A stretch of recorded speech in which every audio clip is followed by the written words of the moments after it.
Hi guys, and welcome back to World of Tanks, and it's the return, when I can talk, it's the return of the subscriber series, and we're with BoereJack again. He's in the Object 140 tier 10 Russian medium tank, and obviously it's a tier 10 game, and it's here on Karelia. Now, he sent me this one a while ago. Actually, I'm just sort of working through the ones that I've been sent, and again, if you've sent me one and I've not shown it yet, it doesn't mean I'm not going to use it, it just means I've not got around to it yet. I'm just sort of trying to work my way through them. And you know, just pick out the ones that I can use. There's been a couple I've not been able to use because it's not been the full match, and it's sort of started in. There's been the odd one where I've had a bit of trouble with the download when it's come through. The quality's been a bit funny, so I'm going to try them again and try to get them a different way. But back to this match. Now it's heading up to the northeast corner there, sorry, northwest corner. Up over onto this sort of swampy area where there is normally a bit of a push, and you can use this raised bit just over to the left of him. If your view range is good enough, you can sometimes poke through there and spot the tanks that are sort of near the base, near the cap. This has got a fairly good view range on it though, so I don't know actually. Maybe not so towards the cap, I might be getting a bit mistaken there. But definitely down in the swamp, sort of coming up from that way. Anyway, he's in the corner taking on, is that a Fatherland? I think it was. I seem to, was there an IS-3 up there as well? The preview screen is kind of small, so sometimes it can be a bit tricky to see. And with it being in red as well, I am having a bit of trouble picking out the names there again with the trees in front of them and the grass behind them. So yeah, I'm not too sure. I think it's a Fatherland and an IS-3 that he seems to be putting some shots in. I think there's a T-10 there as well, is there? Well, that's one of them taken care of. Now he put a shot into the T-10. And he took a bounce as well earlier, just off the front, because it was you know, quite well angled. And he'd pulled out, and they were obviously trying to track him and keep him in place, but he pulled back in time and took the bounce on the upper glacis. Now one of the drawbacks takes another bounce there of the Russian mediums, and well, the Russian tanks in general, as a lot of you will know, is they are not known for having particularly good gun depression, and yeah, that's having a bit of an effect here as Jack's trying to get a shot off at something down there, and as he pushes over he gets tracked, and he doesn't hang about to take any more shots, and I don't think he'll be pushing over quite like that again. Well, that was quite quick on the repair there and just pulling back, although it does mean he's now burnt his repair kit, so hopefully he's not going to get tracked in a unfortunate or uncomfortable situation again. Now he's lining up and actually goes through the, it looked like he went through the gun mantle of the E100. I've not really had a proper look at the E100 damage model. I don't know if there's a hole there, but it did seem to go through. You'll notice as well that the Object 140, like a lot of the tier 10 medium tanks, has APCR as standard ammo, and its premium ammo is heat. But he just rushed over, put a shot into the T30 and then switched target to the T10, finished him off, and he's going for the weak spot on the IS-3 on top of the turret, just behind the gun, and takes him out. Now that corner is basically won. There is a medium tank up there, but he's got a couple of TDs and a heavy tank in front of him, and quite a few tanks behind him as well, so I don't think he's going to last too long. Now, instead of going around the back into the enemy cap area, he's come down into the front. But you do have to be careful, there's a couple of TDs left. Artie's going to be up there somewhere. And, I mean, close up, if he lands it right, he could make a mess and possibly even one-shot him. And there's quite often TD or at least one or two TDs, if there's any in the team, lurking around this sort of area, just like there normally is on the other side, waiting for anything that comes through the swamp in the middle, or, you know, anything that comes from anywhere really, and sort of starts encroaching on their cap. Unfortunately for the ISU 152, he took a hit from Jack, and then somebody ammo racked him, so That was a bit unlucky as he came forward over that slope. Now, takes a bit of a snapshot at the T110E5. Damages his tracks, or tracks him, I'm not sure. Possibly tracks him. I think that only comes up if you do track him. I don't think it comes up if you just damage the tracks. So I would imagine, yeah, that was a tracking. And ducks down after he's gone off radar because there was a Death Star up that way as well. And he's going back after Artie. He's just creeping up on him, keeping the rock in between himself and Artie, and then Artie just dropped off radar and then dies. I'm not quite sure what happened there. Oh, it was the Conqueror down, just going into that valley. Must have just turned around and taken a shot at him. And now let's have a look what's left. A couple of heavies. There's a Death Star and there's a medium. I'm not sure where the medium is. The heavies, well, they were up on this hill. I think one of them might have dropped down into the swamp though, is that? Yeah, two of them have. Or they're just climbing back up one way or the other.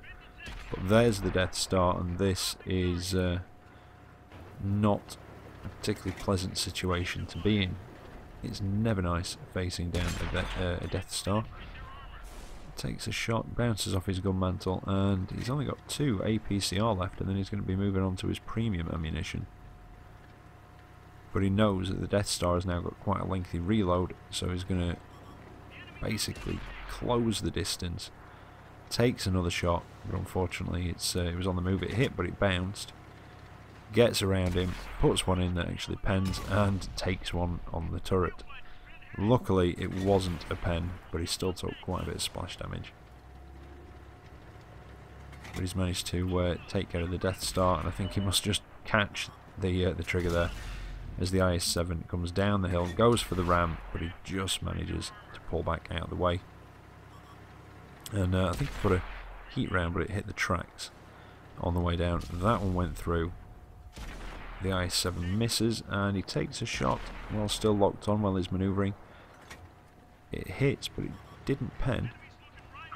And takes another shot, but just the tracks eat it, and all he does is knock its tracks off.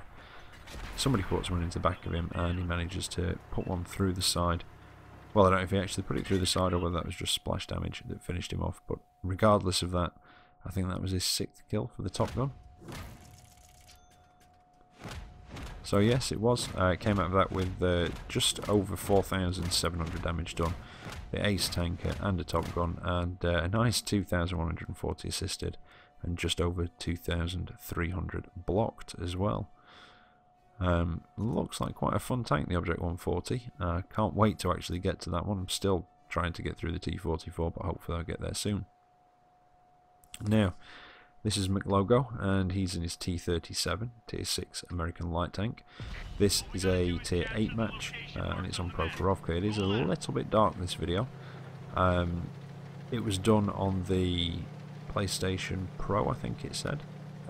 So I don't know if it's just because of the sort of the DNR and everything else and the colour variation, but it does seem a little bit dark at times on this one, and with it being red enemies again, I do have a bit of trouble seeing some of them, so I shall do my best anyway. I didn't like the T37 myself, but he's gone up onto the ridge, spotted a few of the enemy tanks, and something he did mention as well in the email is that I think he said he'd only just really started playing lights properly, and this crew that he got, all he got on it at the moment was camouflage, I think, no 6th sense, so I just thought I'd mention that in case you're wondering what hasn't come up. So it's basically he's just started playing them, or playing them properly, I think, if I read the email properly. But yeah, I didn't like the T37. I really enjoyed the Chaffee. I thought that was great fun, and I've not played it since the new physics. But I could imagine it being really good fun. In fact, no, tell a lie, I had one match in my wife's Chaffee. She's got to that one. And it was good fun. But yeah, I really enjoyed that one. Despised the T37. Absolutely hated it. Oh, that was unfortunate. He just knocked into that wreck there. In fact, I didn't notice that until he'd hit it. But T-37 just felt sluggish. You know, going from the Chaffee, it just felt slow and sluggish, and yeah, really didn't like it. And in fact, ended up getting rid of it and haven't been back since, and hence have never had the Bulldog yet. But hopefully I'm going to change that soon. But at the moment, McLogo is doing a good job of just popping up onto this ridge, keeping the enemy team spotted. He's just starting to build up his assisted damage. He does take a hit there, but he's trying to just keep as much of the enemy team spotted as possible, and it's just unfortunate that there really hasn't been, well, I suppose there's been a few tanks on his team that have been in a position to actually take advantage of that and shoot at the enemy team, but that's quite often what you'll find in light tanks. Well, not, I say quite often. At the beginning of the game, it can go one of two ways. If you go up and spot a good amount of the enemy team, one of two things normally happens. Well, it has been a while since I've really been in lights, but your team will sort of halt and all turn and just start shooting at whatever you're spotting and never really progress from where they were. And if you're in a light tank, it's normally quite quickly that you can get to spot the enemy. So a lot of the time your team haven't moved particularly far, and that kind of seems to have been what's happened here. He's been up, spotted them, and a lot of the team just sort of stalled a little bit and, you know, turning and just shooting the guns at whatever was spotted. Or the other thing is that basically they'll do that, they'll shoot at the stuff that you spot, but keep moving to where they were going originally. Or, in fact, yeah, a third thing is that just everyone will ignore it and nobody will shoot at them and they'll just get nothing. I've had that happen rarely. Normally people take advantage of what you spot, but I have had it occasionally where I've spotted a lot of the team, people have been in a position to shoot at them and didn't for some reason, so it does happen, but not very often. But anyway, yeah, sorry, back to McLogo's game. He is doing a decent job of keeping the team spotted, though. He's got a few assisted damage there, spotted 10 enemy tanks, and he's done a bit of damage himself as well. And I don't know, I think the T-37 is a tricky light tank to use because it is a bit slower, or, you know, compared to the Chaffee before it and the Bulldog after it, you could call it sort of sluggish and quite slow, so it is a bit of a trickier one, I thought, to get used to, because you don't have that speed of the other two to sort of fall back on. You have to plan it a bit more, and you can't take quite as many risks as you can in the Chaffee and the Bulldog and get away with it, because, you know, you are nippy. But he's doing a good job in it. Don't forget, this is a tier 8 match. It's not the worst he could get. He could get a tier 9 match, but it's still pretty bad matchmaking as far as it's concerned. You know, it's not particularly favourable. There's not many tier 6s in here, or it didn't seem to be anyway from the team list. But now the enemy team, they have pushed down this this western side fairly far. In fact, yeah, really far down that western side. And McLogo's team don't seem to have put up much resistance up there, but he's circling the enemy now. He's still more manoeuvrable than they are, but not, like I say, not as much as the other two in the, well, say the other two in the line. There are more than that, but you know what I mean. The ones either side of it. So again, even with circling enemy tanks, you do have to be more careful in this, I've found. Kind of reminds me a little bit of the some of the Chinese light tanks, but I did get on with those. So it's a bit odd that I didn't with this one. But now,